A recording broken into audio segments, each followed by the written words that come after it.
우리는 항상 요 그림을 머릿속에 그리랬죠. 시작하기 전에. 우주의 만물의 근원은, 출발점은 자입니다. 자.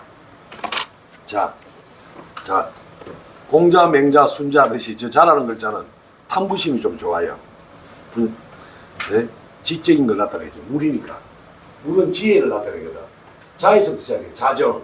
자정 아닙니까? 여기서부터 일량이 시작돼요.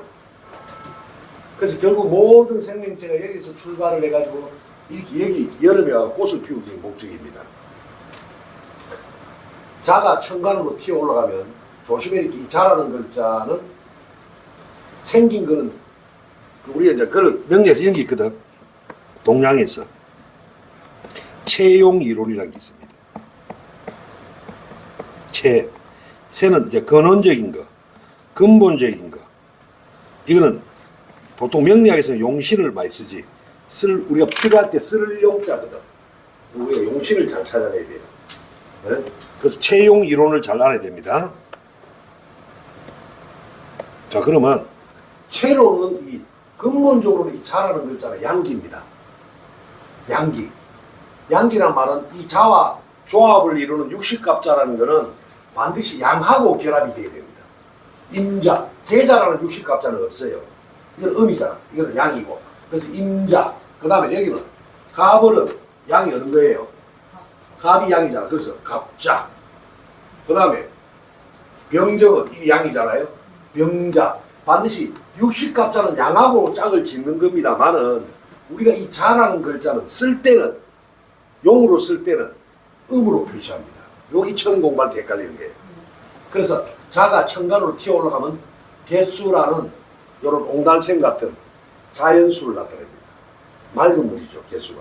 자연에 내리는 오늘같이 촉촉 내리는 물은 개수의 성향이다. 요거는 좀 인공수에 해당되거든. 댐을 막아서 만든 물이라든지 저수지라든지 이런 거거든. 자, 그래서 이게 양이 시작돼요. 일양시생이라 합니다. 여기서 이제 일양시생이란 말을 잘 알아야 돼요. 양기가 시작되기 시작하는 거예요. 음기에서 양으로 시작되는 출발점이 되는 겁니다. 자정이죠. 응? 그래서 이게 개수가 양기가 시작되기 때문에 물 자체는 뭐예요?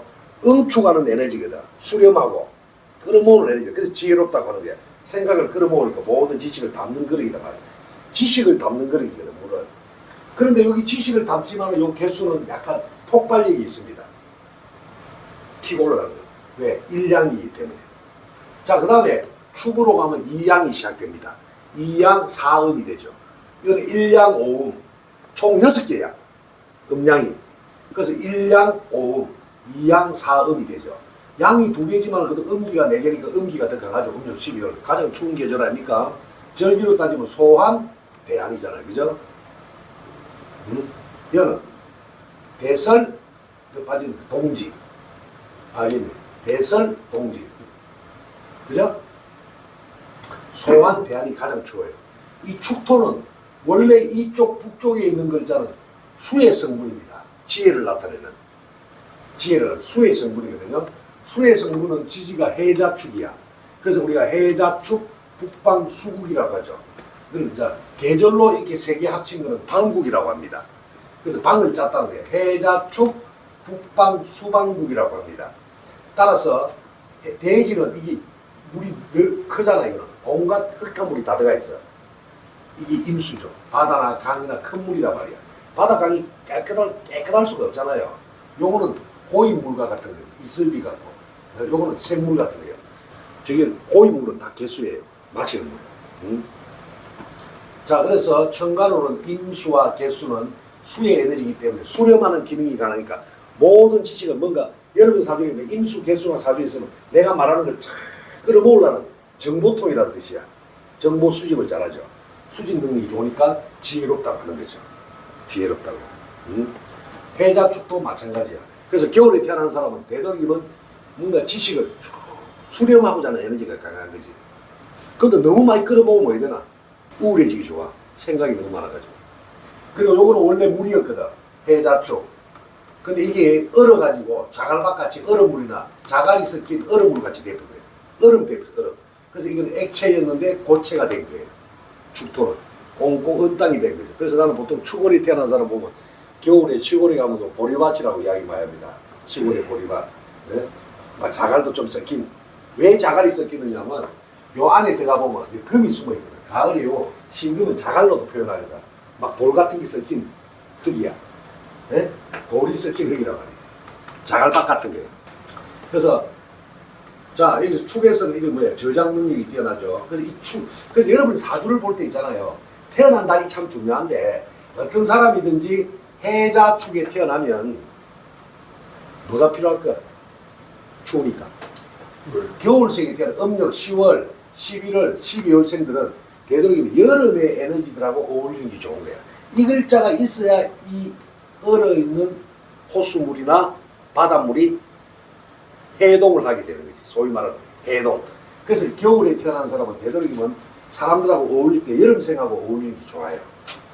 여름생은 겨울생하고 어울리고 그래야 되는 거예요. 그래서 이 겨울에 태어난 사람이 성공하려면 운이 여름으로 가면 좋은 거예요. 그럼 한번 보자. 어떤 사람이 겨울에 태어났다. 해자축월에 음력 10월부터 12월. 그럼 이 사람은 원래 무슨 해야? 토끼해죠. 용의해가 지나고 내년 25년부터 뱀, 말, 양떼가 아주 남방에 사오미 남방 하반국이라거든. 이런 운용은 어떻게 되겠나?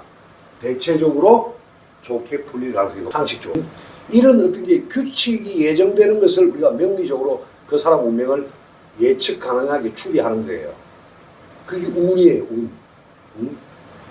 자, 그 다음에 입춘이, 요 입춘이라는 글자가 있잖아요. 이게 한 해의 시작입니다. 근데 이 입춘을 한 해의 시작으로 할 때가 언제 했느냐? 원래는 중국에서 음력 11월을 한 해의 시작으로 봤어요. 한나라든지 이런 데. 그러다가 한나라 때 비단길을 실크로드를 개척하고 우리 고조선을 멸망시켰던 중국의 황제가 한무제라는 사람입니다. 한무제. 사마천이 사기가 쓸 그 시점에 뭐 동중서라든지 뭐 실크로드를 개척한 장건이라든지 이런 유명한 그 다음에 위청이라든지 유명한 인물들이 활약하듯이 중국의 한무제가 있습니다. 한나라를 완전히 영토를 확장했던 인물이죠. 흉노족을 없애고. 그 한무제 때 이거는 날짜는요 유일하게 황제만이 정할 수 있는 거예요. 대단한 특권이죠. 평소 때 자오를 그의 시작으로 했던 사람들이 한무제고는 땡차 이제부터 입춘이 지나면 한 해의 시작이 알았어 우리끼리 약속해 거예요. 옛날에는 동지 때부터 한살이 시작됐던 거예요. 그래서 이걸 지금도 이거는 작은 설, 요거는 큰 설 이렇게 이야기합니다. 그러나 지금은 통설이 뭐 입춘설을 가지고 있습니다. 입춘이 딱 정해져 있어. 양력 2월 4일이 대세고 양력으로 보면 아니면 가끔 2월 5일이 올 때도 있어. 시까지 정확해야 돼. 2월 4일이 몇 시까지 다 나와 있어. 사주를 만들 때. 어떤 때는 새벽 3시 오는 경우도 있고 어떤 때는 밤 10시 오는 경우도 있어. 그러면 같은 입춘에 태어나더라도 2월 4일 날 만약에 그의 시작이 오후 10시에 태어나 10시다 이라면 오후 9시에 태어난 사람은 그 날짜다 하더라도 그 전해의 사주로 봐야 됩니다. 이 자체가 아직까지 안 온 거야. 이게 굉장히 중요한 거야. 기둥을 세울 때. 그래서 우리는 지금 통설은 입춘설입니다. 입춘설. 구정도 아니고 신정도 아니에요. 입춘이 중심입니다. 그래서 이걸 잘못 알고 있는 사람이 참 많아. 자기 길을. 심지어 음력 12월 20일인데도 입춘이 지난 경우가 있습니다. 어떤 사람은 음력 1월 5일인데도 입춘이 안 지난 경우도 있어. 그래서 그런 걸 잘 봐야 돼요. 그런 거를. 네? 그런 걸 잘 봐야 돼요. 보통 양력으로 2월 4일. 대체적으로. 아니면 가끔 2월 5일. 이렇게. 그래서 우리는 입춘을. 근데 어떤 사람은 내가 분석을 해보니까 내가 다음 운이 좋잖아요. 그러면 내 같은 경우도 동지 때가 딱 와보니까 한번 운을 받아보더라고. 그 다음 운을. 그래서 여러분 사주를 볼 때는 입춘 근거로 하지만 아주 여러분 초보지만 나중에 공부할 때는 요 동지와 입춘 사이를 잘 분석을 해야 돼요. 운이 좋은 사람은 빨리 와. 자, 그 다음에 봄이 오고 나면 입춘우수잖아. 그죠? 입춘우수. 음력 1월이죠. 절기가 중요합니다. 명리학은 절기학이라고 합니다. 그리고 간지학이라고 합니다. 천간의 10자, 지지의 12자. 절기학이다. 그래서 절기학이기 때문에 계절의 조화가 제일 특별법입니다. 계절이 조화로워야 돼. 그럼 어떤 사주가 만약에 겨울에 태어났는데 이 사람이 띠 자체도 대지, 지, 소고 또 겨울생이다. 시도 한밤중이다. 그럼 이 사람은 물밖에 없는 거야. 그러면 거의 우울해져갖고 잘못하면 자살합니다. 자살을 해. 그래 될 가능성이 있어요. 그래서 겨울생은 대동이면 밝은 사람. 봄, 여름이 좀 밝거든. 행동이 강하고. 가을, 겨울은 정적이라고 하거든. 봄은 동적이라고. 우리가 명리학에서 또 중요한 게 뭐야? 동정이로이죠. 활발한 성향인지. 움직일 동. 이거 참 명리학에서 중요합니다. 움직이느냐. 예? 그죠? 아니면 정적인 사람. 응? 고요할 정자죠. 소위 말하는 동정론이 중요합니다. 미리 말씀드리는데 어떤 팔자가 움직인다는 말은 항상 움직인다고. 주로 뭐가 움직이느냐? 움직여야 내 거로 써먹을 수 있거든. 천간의 글자 있잖아요. 가벌, 병정, 무기경식. 천간에 있을 때는 이걸 항상 써먹을 수가 있어. 항상 움직이니까. 근데 문제는 운도 움직입니다. 그래서 운이 왔습니다 하는 건 움직인다는 거예요. 그 글자가. 그죠? 동을 하는 거야. 마음이 움직이는 거하고 똑같은 거예요. 근데 저건 뭐냐? 지지는 평소 때는 움직이지 않아. 여러분 사주가 열올시 지지 같은 글자가 있잖아요. 그거는 그런 잠재력만 갖고 있는 거지 써먹는 게 아니야. 평소 때는 잠복하고 있는 거예요. 지지, 자초, 인묘, 진사오미, 신유술에. 그죠? 이거를 움직이게 하는 거. 이게 중요한 거야. 이 고요하게 있는 글자를 움직이게 하는 방법이 중요한 거예요. 그게 뭐냐? 운에서 움직이게 하는 거예요. 운이 와야 돼. 그럼 어떤 운이 와야 되느냐? 어떤 지지가 있으면 그걸 합을 한다든지 아니면 지진 나듯이 울리게 하는 거야. 지진 나듯이 막 흔들어 놓는 거. 이걸 명리학에서 형을 한다는 거지. 형법이라잖아. 어떤 신체에 형을 가한다잖아. 수술형. 그죠? 그 다음에 충돌하게 해갖고 뚜껑 열리게 만들어 버려야 돼. 그래서 합형충이 오면 운과 마찬가지로 고요하게 있던 지지가 움직이거든요. 이게 굉장히 중요한 이야기야. 대원칙이야. 따라서 여러분이 지지가 내 필요한 글자가 안 물어보자. 여러분이 필요한 글자가 지지에만 있으면 어떻게 됩니까? 그럼 평소에 써먹지를 못해요. 자, 그래서 입춘이 지나고 나서 입춘 우수가 지나면 범달이 들어옵니다. 이게 임목이죠. 양지죠. 양의 에너지단 말이에요. 이게 소위 말하는 범달아 이거죠. 역마살이라고 하죠. 역동적인 에너지고 이 땅에서 치고 올라가는 힘이 강한 거예요. 지상을 뚫고 올라가는 그런 새싹과 같은 나무예요. 여기 하늘로 가면 갑이라고 표현합니다. 그래서 갑은 지하에서 지상으로 치고 올라가는 힘이기 때문에 파워가 대단하죠. 그래서 내가 하는 말이 뭐랍니까? 요 글자를 보면 뭘 생각했네, 영어로. 이 계절도 봄이지만 스프링, 용수철. 그래서 이 인과 갑은 특징이 있어. 일직선으로 치고 올라가는 거야. 아, 그렇잖아. 이걸 뚫으려면 에너지가 옆으로 퍼지면 이게 퍼지나? 들이가지고 한쪽으로만 쫙 밀어야 이게 튀고 올라가지. 그러니까 뭔가 일직선으로만 튀고 올라가는 에너지라는 알아야 돼. 네? 그래서 갑과 을은 일직선으로만 가는 에너지야. 추진력이 좋지.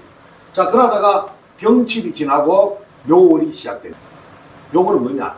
생명력을 나타내는 글자인데 춘분이 지나면 본격적으로 묘가 천간으로 등장 나가고 아까 요 지상까지 뜰어가는 거는 간목인데 여기 지상에 딱 뜰어놓고 이제는 성장도 하지만은 좌우로 세포를 분열시키는 에너지가 을목입니다.